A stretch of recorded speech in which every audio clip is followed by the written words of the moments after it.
माझ्यासोबत संबंध ठेव नाहीतर तुझे फोटो व्हायरल करणार म्हणत एका तरुणीला ब्लॅकमेल करणाऱ्या तरुणाच्या मानसिक छळमुळे मुलीने विषप्राशन करून आत्महत्येचा प्रयत्न केलाय।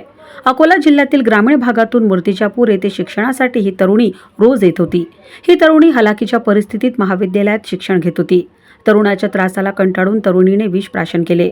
या तरुणीवर अकोल्यातील शासकीय वैद्यकीय महाविद्यालय तथा सर्वोपचार रुग्णालयात उपचार सुरू आहे।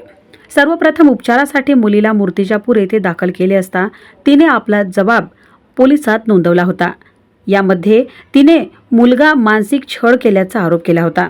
मात्र पोलिसांनी अद्यापही या प्रकरणात चौकशी करून गुन्हे दाखल केले नाहीये। त्यामुळे मुलीला न्याय मिळावा अशी मागणी वडिलांनी केली आहे। मुलीला मला काहीच सांगितलं नाही आणि माझी मुली कॉलेजमध्ये रोज जात होती। कधी कधी मी तिला सोडत होतो। जात असताना आजपर्यंत मला असं तिने कोणतीही गोष्ट सांगितली की बाबा माझा त्रास आहे काय आहे, पण डायरेक्ट त्या दिवशी पॉयझन घेतलं तिनं। त्या दिवशी मला तिनं डायरेक्ट सांगितलं की एका मुलामुळे मी पॉयझन घेत आहे। काय नाव आहे मुलाचं? अक्षय वानकर।